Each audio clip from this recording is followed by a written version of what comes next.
They say that the human race is doomed, that we have lost touch with our true nature, that the media has corrupted us, and that the planet has no future. I disagree. I believe that humanity is full of hope, and that our salvation lies within each one of us. My name is Brian Rose, and my job is to listen, the oldest method of learning known to man. Each week I seek out individuals that are changing the world, people who are living and thinking in a different way. Their stories will challenge your beliefs, make you question your choices, and perhaps inspire you to change. I never planned on doing any of this, but now I can't stop. Join me on this mission and make humanity something we can all be proud of. This is London Real. I am Brian Rose. My guest today is Adam Hoffman, recent graduate of our Business Accelerator. Welcome. Happy to be here. Thanks, Brian. Great having you. Tell us a bit about you. Where are you from? What do you do? Well, I'm from Calgary, Alberta, Canada. Not everyone would know where that is, but Banff and the Rocky Mountains are nearby. We're 1.5 million people. And I was a tax lawyer for 12 years. So I did a joint business law degree from Western Ontario in London, Ontario, Canada. And straight to work, worked as a tax lawyer, really enjoyed it, but kind of just got lost in it. You know, all professional development, no personal development. And interviewed worked with a lot of families on their tax planning. I probably saved in total about $200 million of taxes for my clients over those 11, 12 years. Wow. Did they call me about their personal issues? Did they call me about their family problems? Never. And most of that money that was saved ended up in estate litigation, going to the government or to the estate litigators. And that really bothered me. And so I'm not doing as much tax planning anymore, and I'm focused on family governance, helping families really ask tough questions of themselves and make sure that they grow together, because really the value, your family wealth, is your people, not your financial assets. That's a powerful message. I'm really glad you said that. And so you felt kind of a lack of connection with your work because you weren't really forming personal relationships, and the money you were saving, wasn't actually going anywhere productive. Absolutely, Brian. It's amazing when you focus just on financial assets, you lose everything else. And one of the people I look to for my advice, his name is Jay Hughes, really interesting guy. And how he describes it, he uses a hand analogy. So if you're focused on the financial assets only, you lose all of the other assets in your family, your personal well-being, your relationship, your spiritual well-being, and your human development. And so, but if you focus on financial assets as being holding you up, then you can actually grow as a family in what really matters, which is those other areas of wealth. Powerful. I like that analogy. What was going on with you right before you decided to pull the trigger and take the Business Accelerator? Personally, professionally, what made it happen? Yep. I was just transitioning. So I was the CFO of a diesel technology startup company, and we had finished a big financing.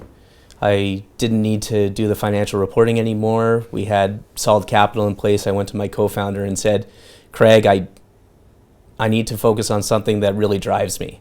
There wasn't a lot of work for me in there, as in-house counsel was basically my last role. And so he said, let's build a safe off-ramp for you. You can still do the in-house counsel work on the side, but what do you want to do?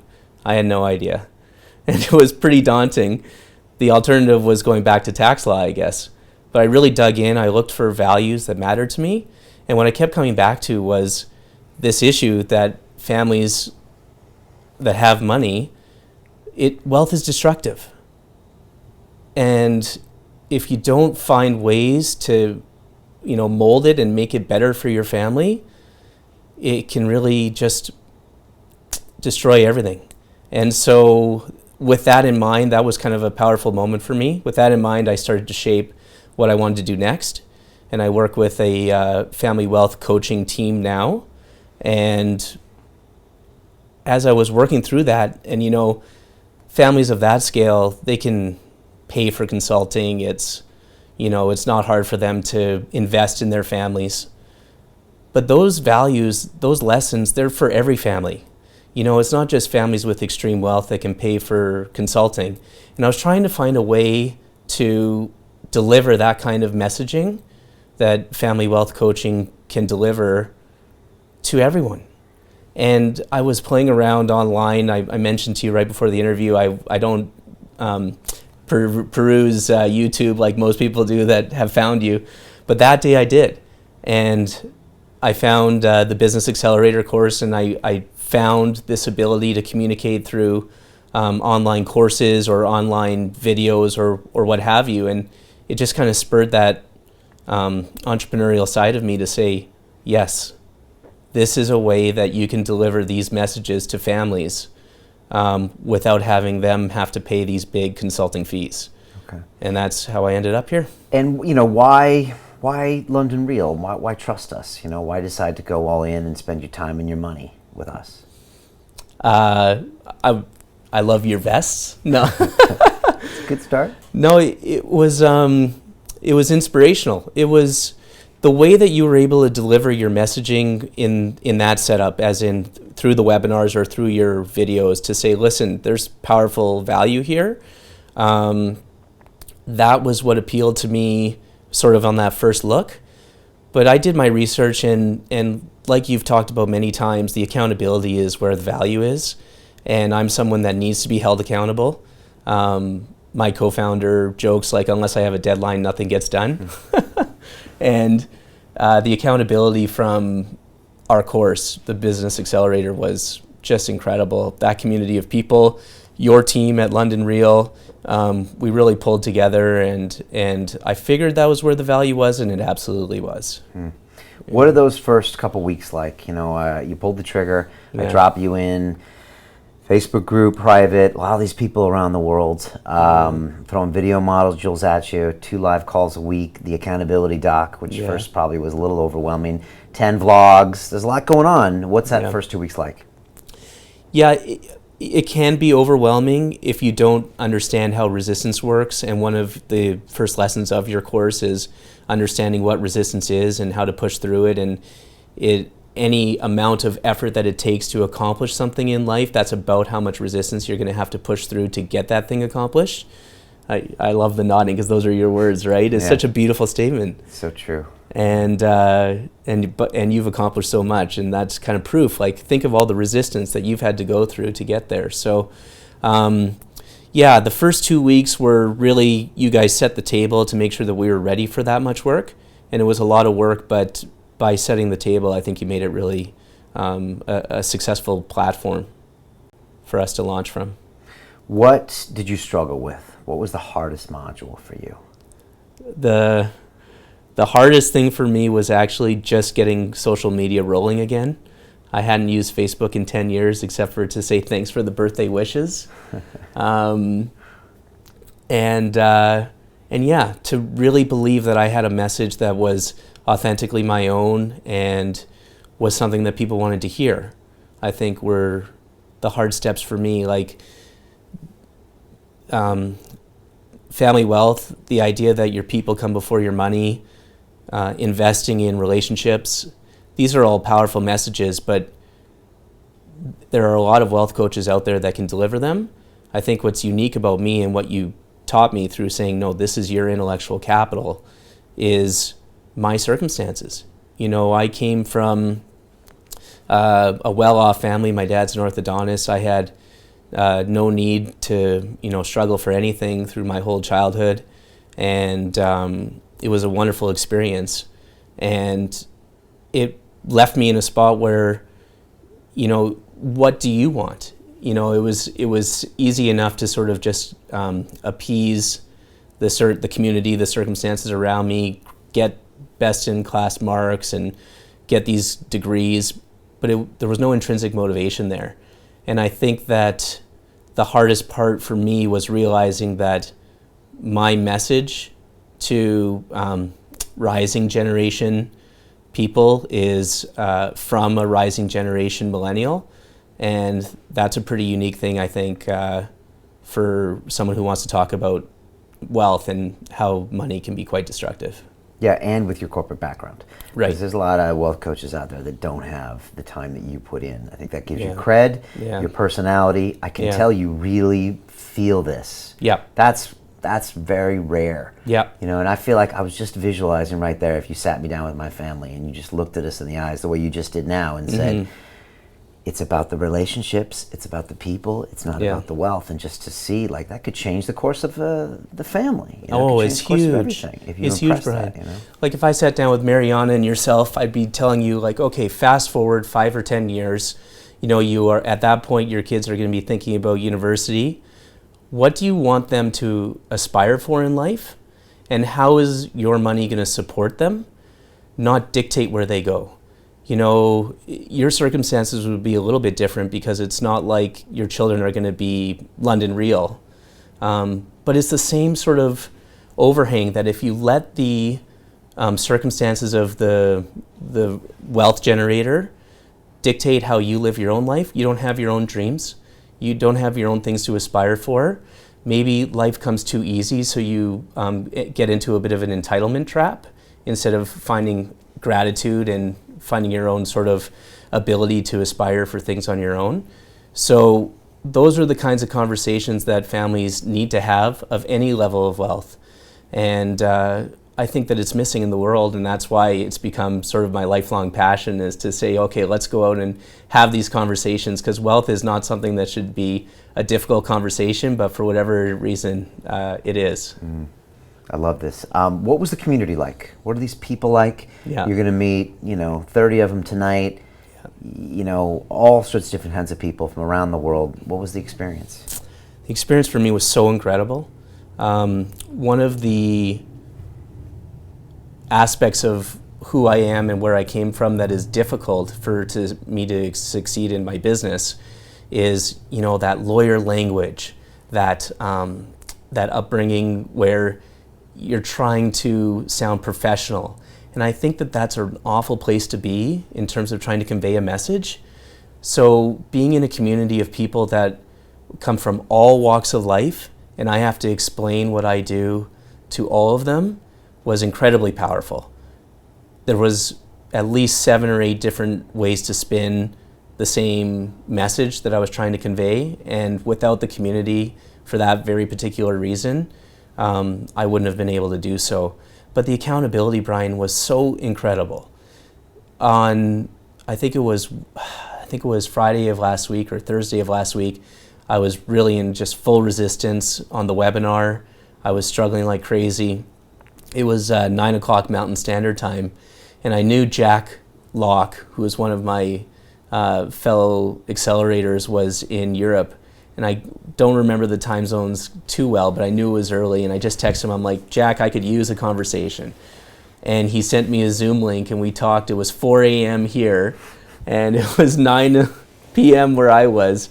But he walked me through some of my issues and really kind of unleashed that resistance. It was such a cool moment for me, and that wouldn't be unusual. You said that wouldn't be unusual amongst accelerators, reaching out like that and trying to make things like that happen. And he joked that because he teaches musicians about business, that he's used to working at 4 a.m., but it was still a big thing for him to pick up the phone and send that Zoom link. So it's just an example, but the community was incredible. What was your biggest win on the course? Biggest win was just getting my name out there. Even resistance to blogging in a professional context, not believing in my own opinions and knowledge, blew that out of the water. Now I have full faith in the message that I can deliver. That was a huge win. But I do also think that learning how to communicate in the right way was a huge win too. Instead of making yourself sound like you know what you're talking about, instead of trying to make the person hearing what you're saying actually listen and understand what you're trying to say. That was also a big win. Where do you want this business to be in 6 months? So I'm working on a couple of products. I want those products launched. I want them to be able to help people without my ongoing touch on them. I think that that's a really valuable thing. So in 6 months' time, I want the second product to be launched. I think that the other thing that's going to be important for me is looking at my career, my future in this area as sort of a 3 to 5 year vision as well. So I've been working on saying, okay, do you have 3, 6, and 9 month plans, but what are your 3 and 5 year plans? And so just on the airplane over here, I was thinking about that and envisioning, 5 years from now, I could be a real thought leader.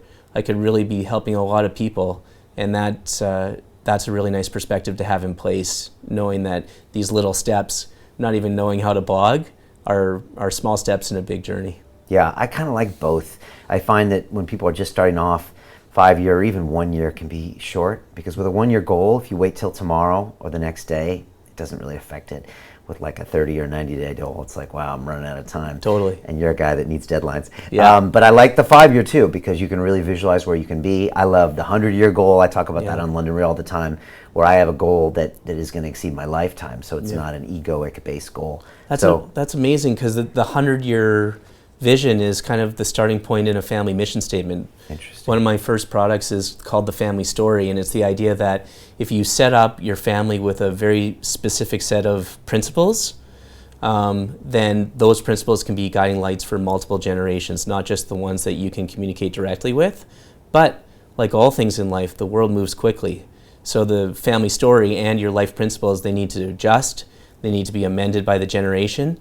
And so that particular product is basically a page where you've got the original principle in the middle, you've got sort of Brian Rose's vision of what that principle means on one side, but then you've got tons of places for hundreds of stories from your family living that principle.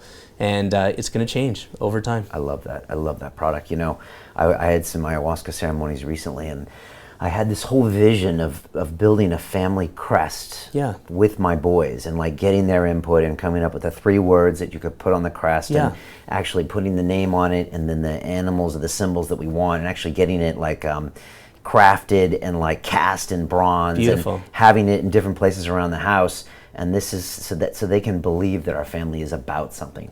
And the way you talk about it, this is like the next level of that, is they're talking about the wealth in that same type of idea. I think it's an amazing thing, and we've lost touch with that, and this will be a future product for us, I think. I do believe that people have lost touch with how valuable their families are, in a sense. Storytelling being what it is, and maybe people not relying on religion the way they used to. Maybe we've kind of lost, there's been a bit of a gap there in how valuable storytelling can be. You go and you talk to your oldest living relative who can still communicate a story, and you ask them, what's the story that you can tell me that was something that stuck out in your mind about your oldest living relative when you were alive? And all of a sudden, just like that, you might get 7 generations worth of history that you can start to build into where you've come from.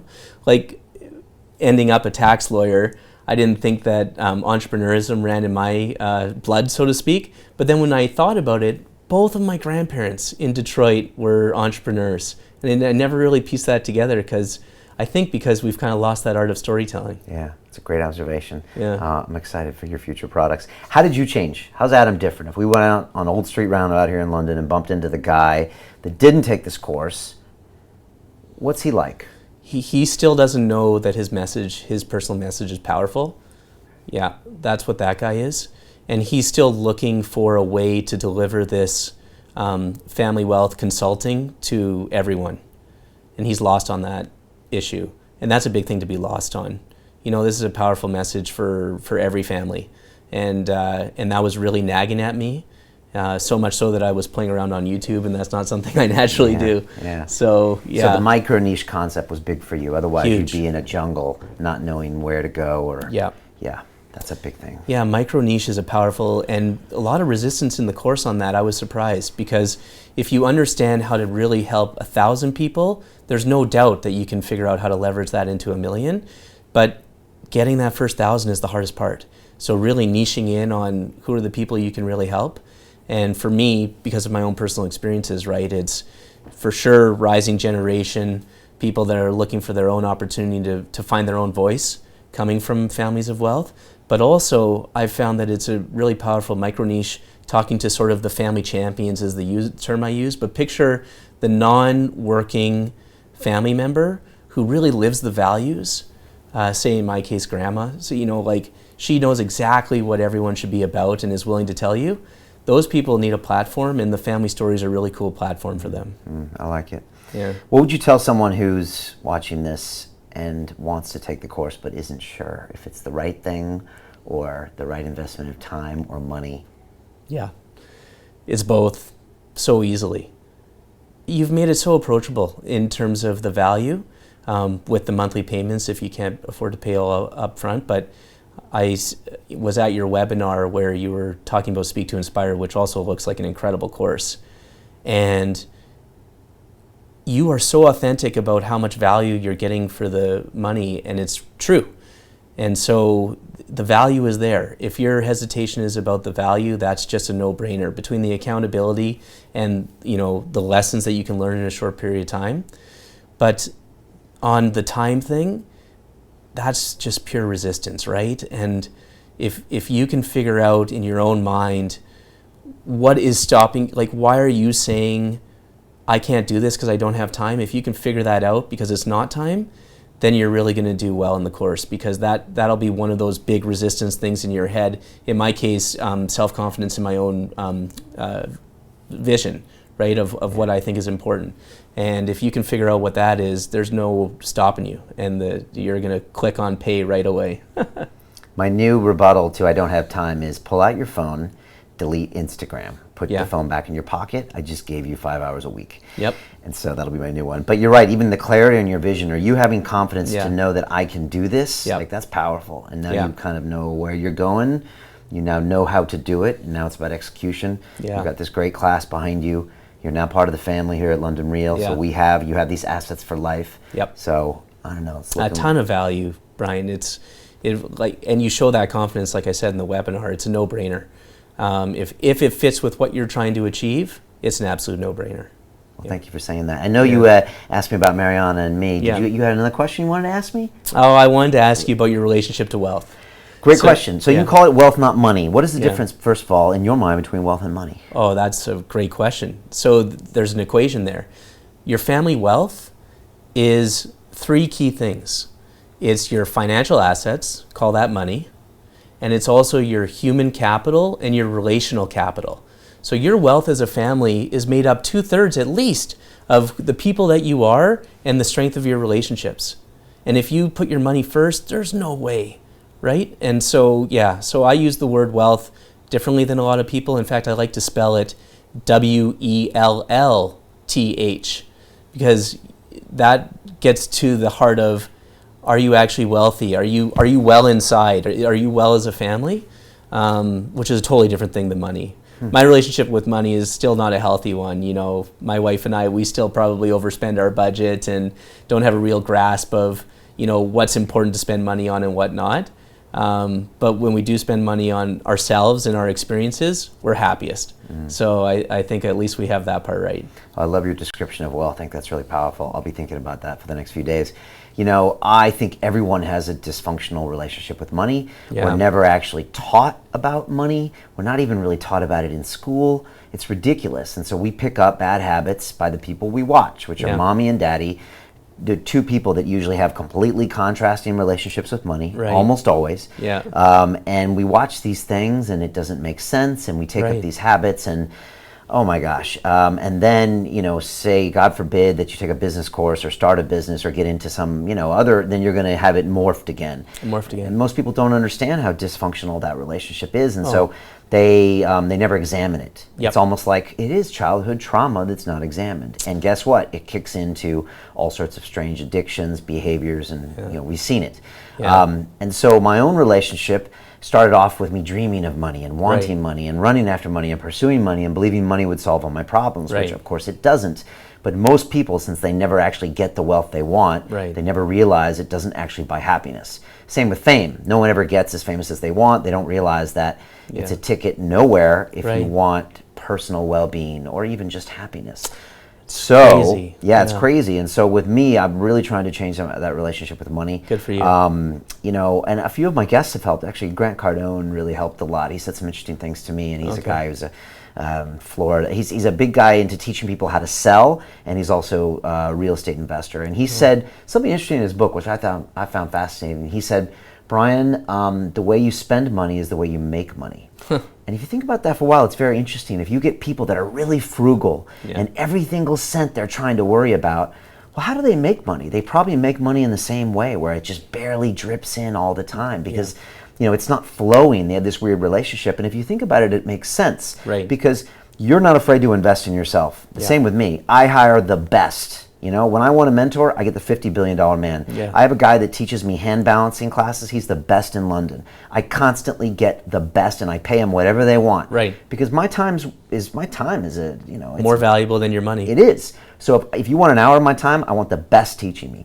So I'm always comfortable investing in myself. That's why when I sell these programs, it's a no-brainer to me, but people, they look at the money, not the value or what it'll return over time. Right. So always invest in yourself is a no-brainer. Yep. But then also, money is something to be used, I believe. I don't think it's something to be hoarded. Now, with family wealth planning, it should be invested, but it shouldn't just sit there. And for me, for the longest time, I made money in banking, and I just kind of wanted it to sit there for the rainy day.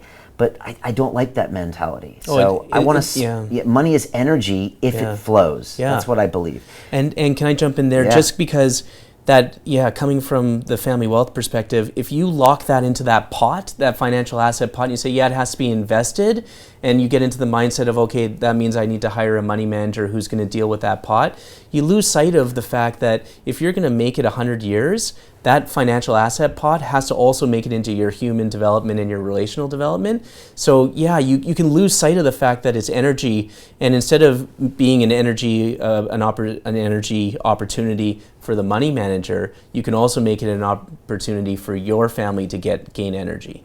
And so that's a fleeting thing, like the ability to create wealth, take the energy of the world and make something that actually inspires people to put money towards you, and so it increases your wealth.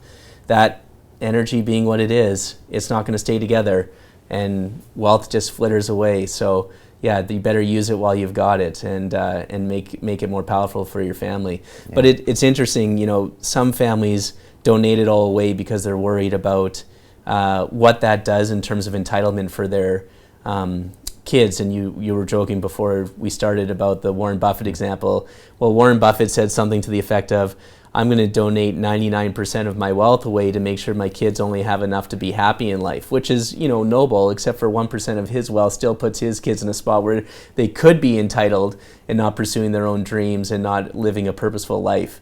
So it's an honorable concept, but instead of thinking about donating it away, think about how the money can actually do the same thing. Make your kids live a more purposeful life, and you'll think about how to move that energy around, transfer it from one pot to the other. Adam, I can see why you're going to be massively successful if you stay focused and implement everything that you've learned. Again, I can feel your energy, your knowledge, and you're so right. And I even love your definition of wealth. And I think I could just think of so many like rich, unhappy families that are arguing over these numbers in a bank account that all it just makes them unhappy when it could actually help the world, help themselves. So I love what you're doing. I love your IP. Let's keep going forward. Awesome. I'm going to be watching you. You're part of the family. Thank you. And let's do some big things, shall we? Thank you so much, Brian. It's been a pleasure. All right, thank you. Thank you. London Real doesn't stop when the conversation ends. You see, that's when we get started. Because everything begins with a thought, and then comes the action. The London Real Academy is our global transformation platform. Here we bring together thousands of students from over 75 countries. Whether you want to build a profitable business from your passion, or learn to speak to inspire, or broadcast yourself with your very own podcast, or accelerate your life to become a high-performance person, we have the online accountability course and personal mentoring program that will make your dream a reality. Join us, and we'll take your life to the next level together. Our next Accelerator course is starting soon.